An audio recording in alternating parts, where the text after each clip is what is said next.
next topic, which is iteration and definite loops. And before we actually proceed ahead, I would like you to do a warm-up activity here. So just on your page or whatever tablet you are using, or try doing it with a pen and paper. Okay, it will actually help you prepare for the exam. So initialize a list named ages. Give a name to that list ages containing 5 elements with the student ages. Take any random age values. And maybe you can consider only taking integer values.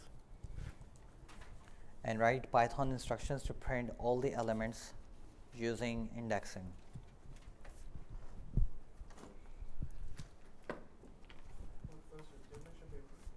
No, I don't. Maybe you can borrow from someone.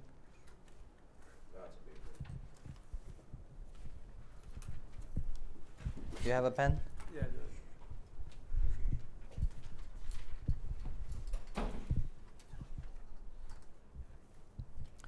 So this is the warm-up activity where we are doing. Try, Emily, try doing it on a paper.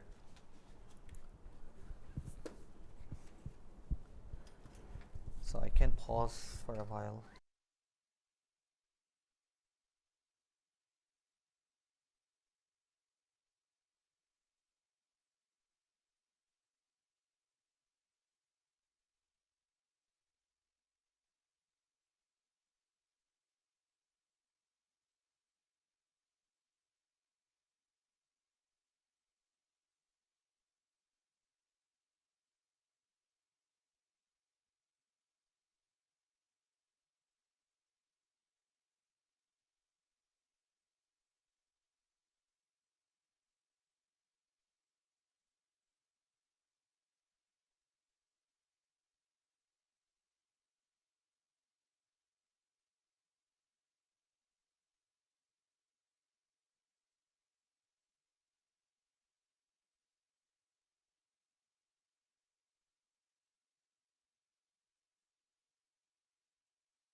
this on.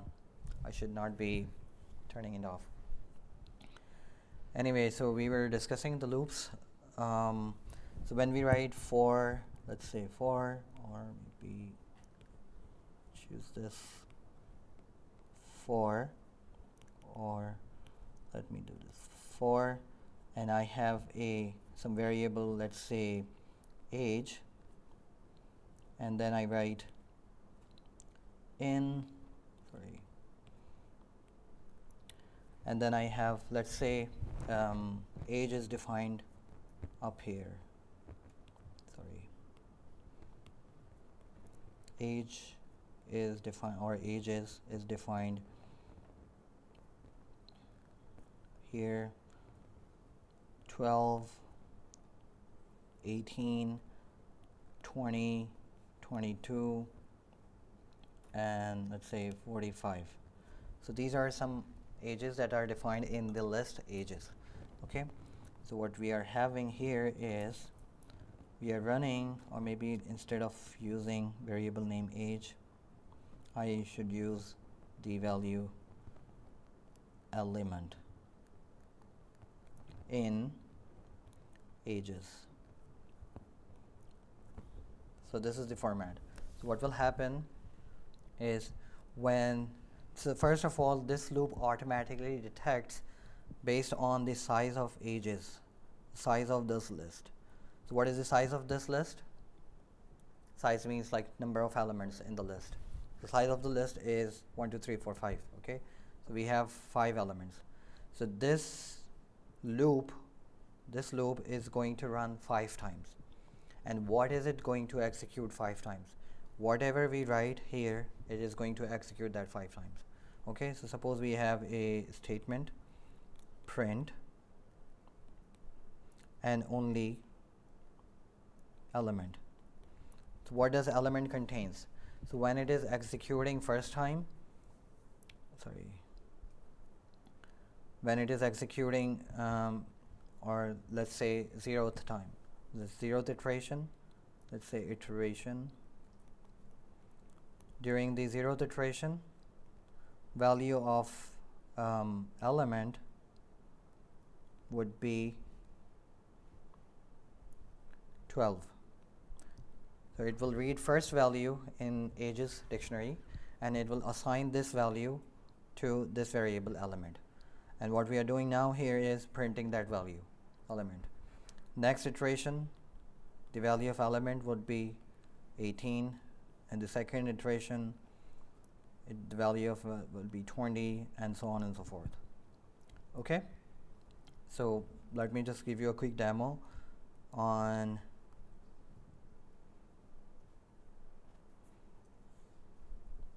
the computer here.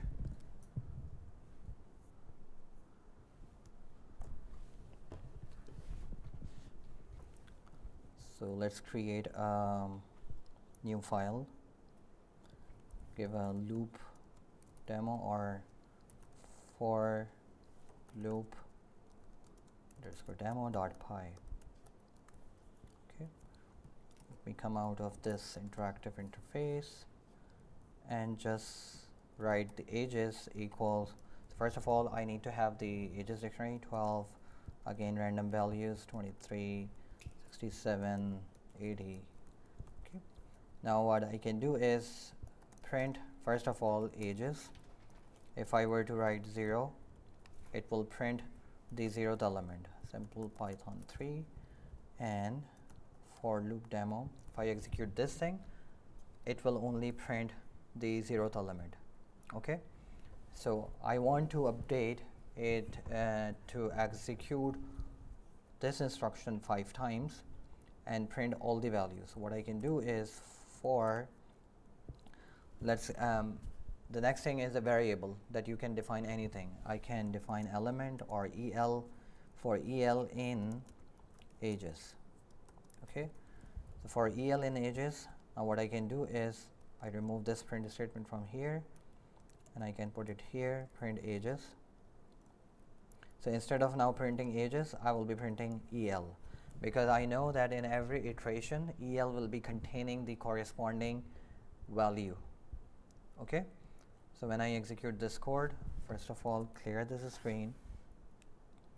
So it will be printing all the values stored in ages in a separate line, because every time print statement is executed, it automatically changes the line.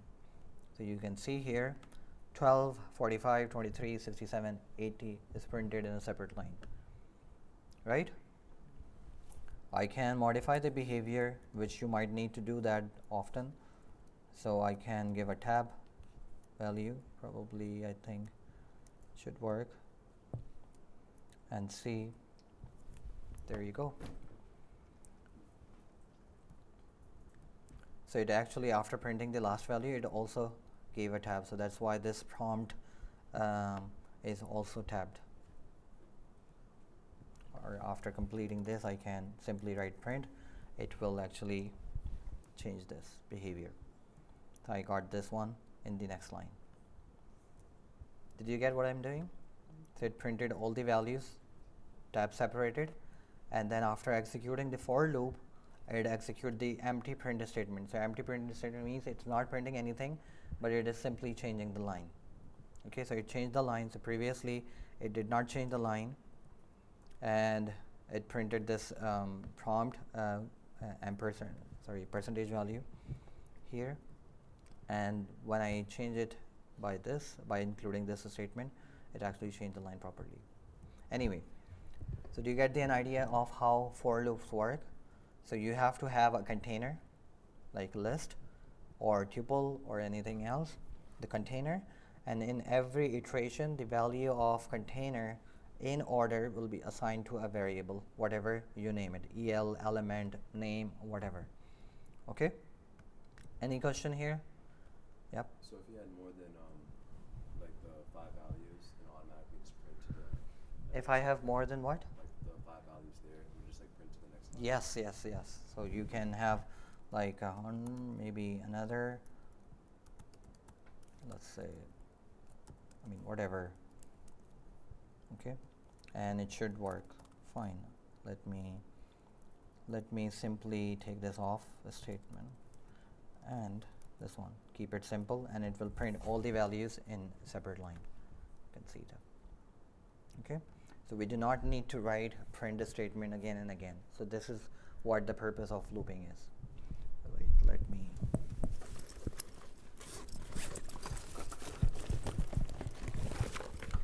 it's running out of battery.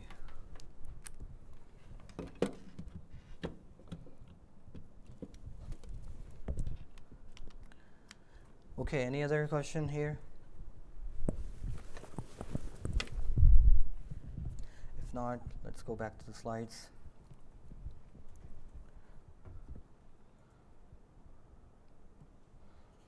So there is an activity number 6 which I gave you the sheet yesterday. Maybe you can consider doing an activity number 6 as well as activity number 7. I think what is activity number 7 is about. Okay, yeah. So do activity number 6. So activity number 6 is about, suppose there are 12 children of different ages in a room. You have to make them sit on a specific table according to the following arrangement. So the arrangement says less than 6 years on table 1, between 6 and 8 on table 2, and above 8 on table 3. So following list specify ages of the children. So this is the ages of the children, and then what you need to do is write a program to achieve this task. How would you do that? You can consider grouping up into two people, and then you can discuss and do this activity in a group if you want to. Okay, so let me pause this video here. Alright, so because we are running out of time, we can discuss the solution. So first of all, when you develop a code, no matter what, on paper or something, you should have the data first of all available to you. So the kids_age is given already. If you're running this program on a computer, you must have it defined first, and then we should have table_1, table_2, table_3 as a separate list, because what we need to do here is we need to first identify, first of all, what you need to do is to read these values iteratively, which means that you have to use for loop. Okay, so in the for loop, and in for loop you can see in every iteration the value that we use, the variable that we use will be containing these values one by one. So what we do is for loop, with the help of for loop, we assign a value into a particular variable, and then we compare that variable with the condition that we are looking for. So if the student age is less than 6, which means, as I'm saying, if, so it means that you have to use the branch structure, if else, if elif. Okay, so if the child's age is less than 6, put them on table 1. Okay, so table 1 means that table 1 cannot be a single variable, because on table 1 we can have more than one child sitting, right? So this is the reason why we have to have table 1 as a list, as a container, okay, so that we can make multiple child sit on table 1 who are younger than 6 years old.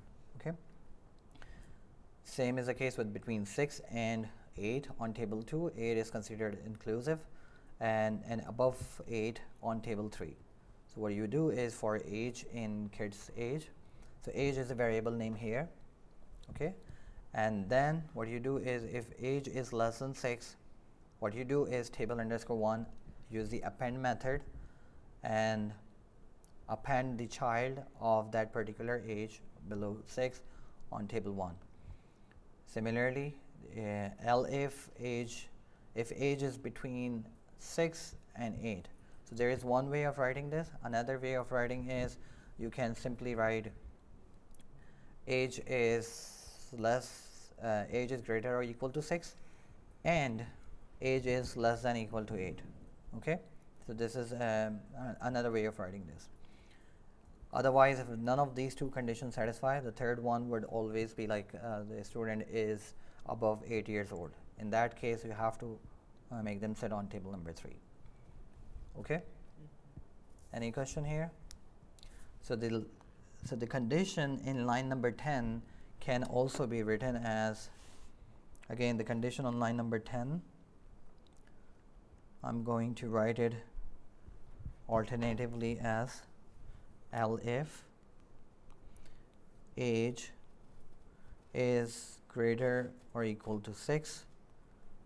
This is one condition, and this is the logical operator and age is less than equal 8. So this is the condition that we can write alternatively. So it checks if a student is greater than 6 years old, if this condition satisfies true, and if it is less than 8 years old, less than or equal to 8 years old, and this condition satisfies true.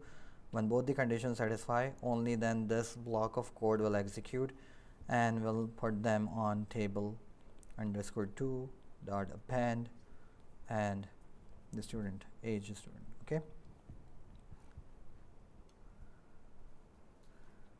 all right, so let's keep it until here today. We will proceed ahead in the next lecture from the next topic.